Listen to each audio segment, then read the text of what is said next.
Hello, and welcome to What You're Tasting. With me today is the owner of the Grog Shop, Jeremy Pafford. Jeremy, how are you doing, sir? Doing good, Ross. How are you today? Great. Today we're going to be sampling the Samuel Adams Rebel IPA. Jeremy, tell me a little bit about this beer.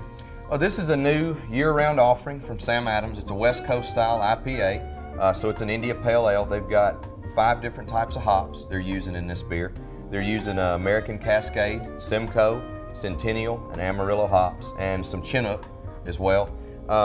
It's not an overly bitter beer. It's a very approachable beer. The IBUs, the International Bitterness Units, is about 45, so it's not a super bitter beer as some IPAs are, but it's a very, very nice offering from Sam Adams and a great year-round offering for them. That's good. What is an IPA, just for the general audience? An IPA stands for India Pale Ale. Back many years ago, back when we were using wooden boats to ship things across the world, they were sending some beer over to India, and in order to keep the beer fresh on a long voyage, they added a bunch of additional hops to the beer. In doing that, and it making its voyage for 2 or 3 months, however long that time was, and when it showed up on the coast of India, a totally new style of beer was born, had much more citrus character to it, and that's kind of where an India Pale Ale came from. So it's kind of an act. Some of the greatest things are created from accident. Definitely so. Well, I'll tell you what, let's go ahead and give this beer a taste. Okay. Go ahead and do that. All right, you'll see it's got a great, bright copper kind of color to it. Not a lot of head on the beer, just a minimal amount of lacing, but you're going to get a lot of citrus. Yeah, very citrusy. Yeah. Orange, not little orange peel, lemon zest kind of notes on it, and the taste kind of follows that up very well. Definitely so. It's very clean. Clean and crisp, yeah, but you get a lot of citrus, grapefruit, and a lot of those flavors in there. And that's very, very typical to what you're going to get in IPAs. But it's not overly bitter. The crispness comes. It's very approachable. Right. Yeah, I'm not normally a fan of IPA, but this one is actually very drinkable. It's very, very, very good. It's going to be a great beer for this summertime. Definitely. You're going to see this beer. Sam Adams is really pushing this beer a lot. They've got it. They've got it on, I know O'Charlie's is carrying it on their menu. I think Buffalo Wild Wings has got this beer.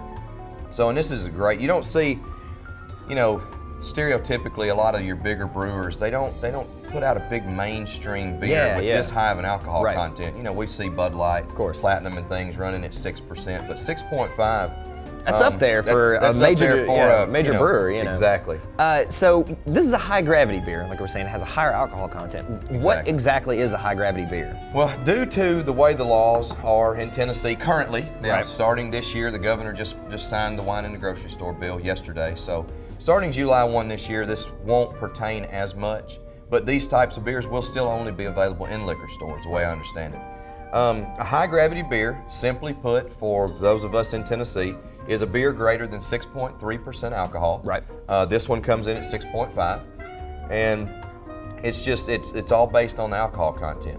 If for me to be able to sell beer, it has to be greater than 6.3% alcohol.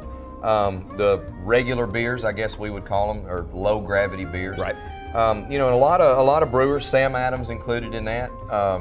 They have a lot of great low gravity or regular type beer offerings, but there's also some of the best beers in the world are high gravity beers, are a higher alcohol content. Definitely so. And you have some of those beers right here in this store, correct? Yeah, we keep, on average, we typically right now have on hand somewhere between 100 and 120 different beers. Not all of those IPAs, obviously. We have bunches of different styles of beers.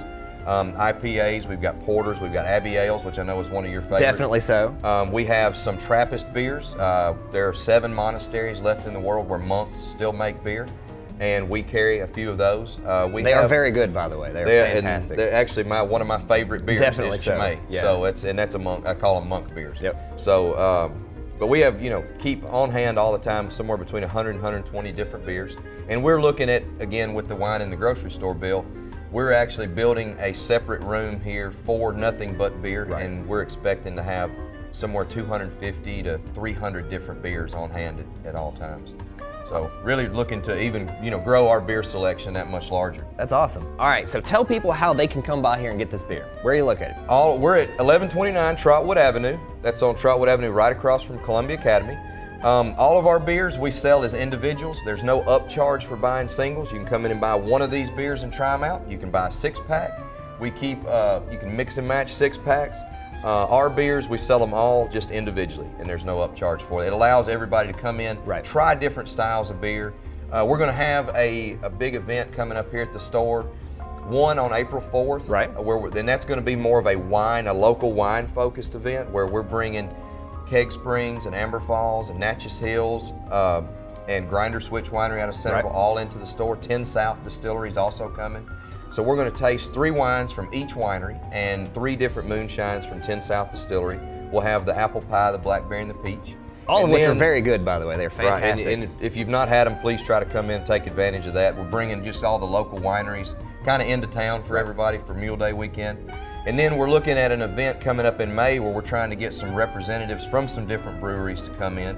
Maybe have 2 or 3 different breweries represented and kind of do a beer tasting, focus on a tasting coming up in May. That'll be great. And you also have tastings on a regular basis too, right? We do. Typically, usually every weekend we'll taste something, whether it be a wine or a beer.